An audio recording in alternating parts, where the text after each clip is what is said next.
What's up, everybody? It's your boy in the building, man. I got another video for y'all.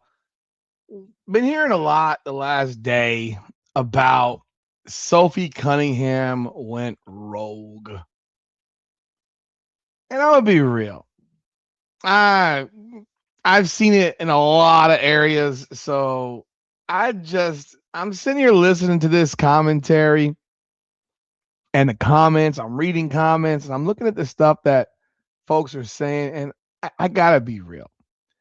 I know it's designed for what it's designed for, but Sophie Cunningham did not go rogue. Like, let's understand the definition of what rogue means. If you said that Caitlin Clark may have gone rogue in certain situations with how she's played, I can actually jump on board with that because it's definitely not the way Stephanie White wants to play. But to say Sophie Cunningham went rogue, basically, I'm going to do the opposite of what the coach told me to do and what the play was written out to be. Come on now. We all saw the play. The play was not drawn out for Caitlin Clark. And I got people in my comments telling me that the play was drawn out for Caitlin Clark. And I'm sitting here like, are you high? Are you high? Like, do you understand basketball at all? Like even a little bit? Even a little bit. So let's go back to this play right here. And let's replay it so that people see what the play was again. And we can see it now from a different angle. Just so people understand what it is. But before we do, welcome back everyone to another edition of Indiana Fever Unfiltered, powered by Come On Now, the podcast. I am your host, Rudy Rodriguez Showmont. Hit the like button, subscribe to the channel, ring the bell, leave your comments, hype the video. I do appreciate y'all continued support of the channels. And let people know we are here as we are over 16,000 subs. What are we at right now? What are we doing right now? We are currently at 16,000. 326 subscribers. I want to get to 17,000 by the end of June. That would be fabulous. Because my goal is to be at 20,000 when football season starts come August for college football. So let's get there, man. I do appreciate it. But listen here. This is another angle. And I think this is a cool angle, actually. But you got to really understand what's going on in a basketball game because some of the comments are crazy. This is a backside angle. You can see Caitlin coming off with nobody guarding her because Cody McMahon completely botched the play. You can see the pass comes. Just a horrible decision by Cody McMahon.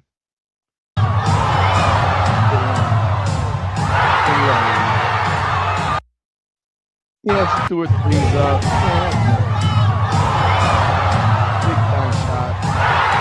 Big time shot. Now, let me find the angle that we've all seen from that play. Because this is just, I don't understand how people can possibly think, first off, that this was the play that was drawn up. Because there's no way this was the play that was drawn up in any way, shape, or form. Because you don't draw up a play that has a pass going 40 feet cross court. The court is 50 feet wide. And I want you to look at this pass and look how the pass barely gets there because women don't have the physical strength to make passes like this from a standstill position and get them there on a BB. Like LeBron James could make this pass on a dart and Cody McMahon wouldn't even be near it. But Sophie Cunningham is a 5'11", 6 foot tall, 155, 160-pound woman who's not exactly walking around muscularly. You know what I mean? So when you look at this play, take a look at what we got here. This is the play. So saying that she's gone rogue, that's the term that I don't like. It's like, it sounds cute for the internet. It sounds cute, but it ain't real. It isn't real. I'm trying to get comfortable with my chair. I need to get a new chair. But it's just not real, man, because Sophie Cunningham, I still don't know what the hell Cody McMahon is doing, trying to guard Lexi Hull on the short corner as if she's ever going to catch and shoot that ball. But when you look at this play again, the first option is clearly Kelsey Mitchell. You're not throwing a cross-court pass. What happens here is Flores Jatino sees Kelsey Mitchell coming, and she steps out. And that's why clearly Sophie Cunningham makes that decision to throw it cross court. That floating ball. Look how that ball is floating, dude. Like, watch it again. Off the screens, but so that ball just floated out there. And it took Caitlin Clark backward. Like, if this was the play, I would say this. If this was the play that they called, Caitlin Clark stops right there. And really, if that's the play they called, Sophie Cunningham is already passing the ball right here. Okay? Because the ball is going to hit Caitlin Clark in the hands right here. And she's going to curl out really more so this way. You see the arrow? To where she's catching it in a stride that puts her in a shooting motion rather than in a motion that has her fading away from the basket. And that's what you got to understand about basketball if you don't really understand basketball and just you live in this, you love Caitlin Clark world. I've coached basketball. I've drawn up plays for basketball. I mean, this is what I've done. And I'm looking at what I'm looking at, and I'm seeing Aaliyah Boston setting a screen for nobody, okay? So Aaliyah Boston is not setting a screen, okay? Because Shakira Austin would never let Aaliyah Boston just go and try to go. She would never let Aaliyah Boston go and then try to guard Caitlin Clark out here. Because if that was the case, the ball would go immediately right into Aaliyah Boston.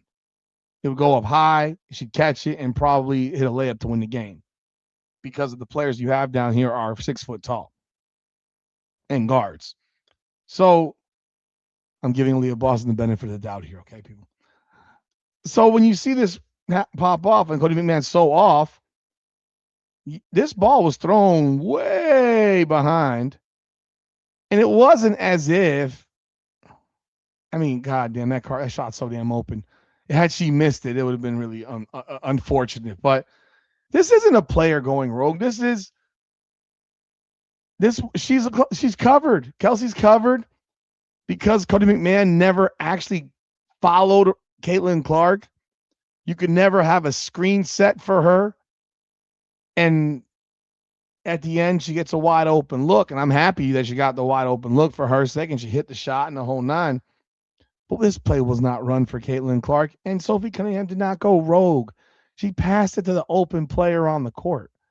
What are you going to do? Are you going to pass the ball over here to Lexi Hull on the right-hand side to catch it right here and pray to God that she doesn't fumble the ball out of bounds or shoot an air ball because there's pressure on her? Come on, man. Like, we got to be serious about stuff like this. I know the terminology rogue sounds great. It's so like, ooh, it's risque almost. But this is not, she didn't go rogue.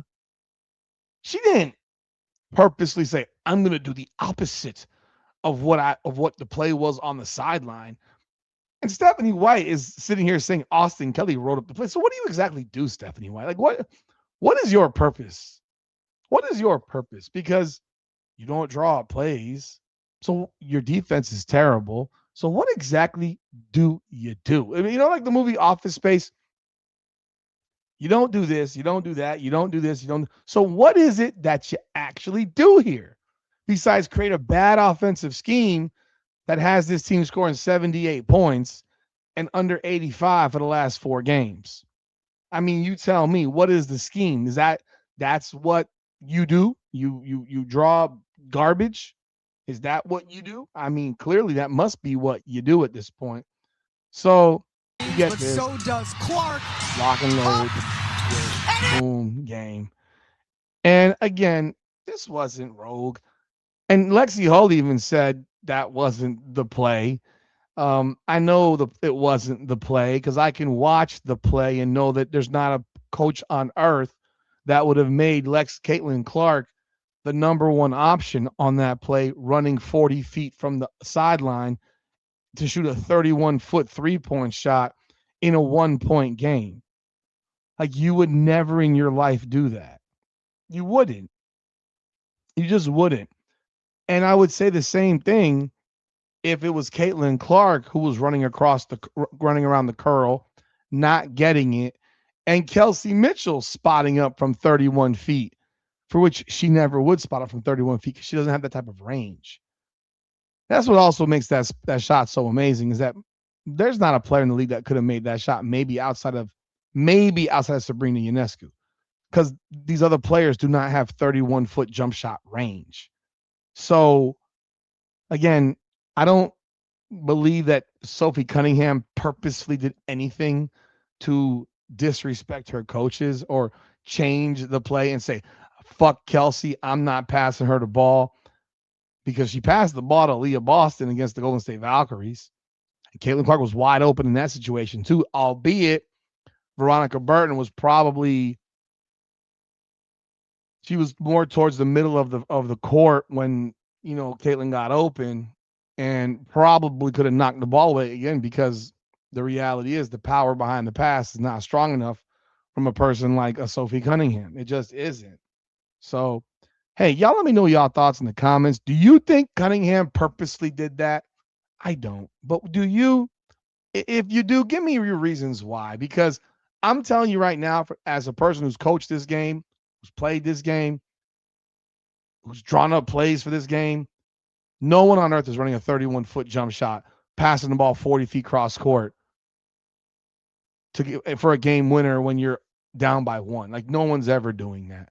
Because realistically, actually, if you bring it back up, if that was the case, then what you would do here, because of where McMahon was, you would actually have Aaliyah Boston setting a real screen and Caitlin moving backwards towards this way, because Cody McMahon could have never gotten back there because of her direction. Like, if Sophie had just passed the ball over here towards this sideline, Caitlin could have spotted over here. It's a 22-footer. Yeah, it actually is a further pass, but McMahon, I doubt, could get back over there. So, or if anything, she just spots up right here. She doesn't fade all the way out to here, because if she's spotting up here, McMahon definitely can't get there because she's got 2 bodies in front of her. So Caitlin Clark would catch a pass easily back here and have a wide open look. So that would actually make more sense, although still not a lot of sense, but it would make more sense. Number one option was right here. Kelsey Mitchell curling around. It's that simple. And Aaliyah Boston was supposed to jump in and turn and face, but she couldn't because McMahon's right there. So yeah, those are my thoughts. Y'all let me know y'all thoughts in the comments below. I appreciate y'all. Like, subscribe, follow, hype the video. This is Indiana Fever Unfiltered, powered by Come On Now, the podcast. Come on now.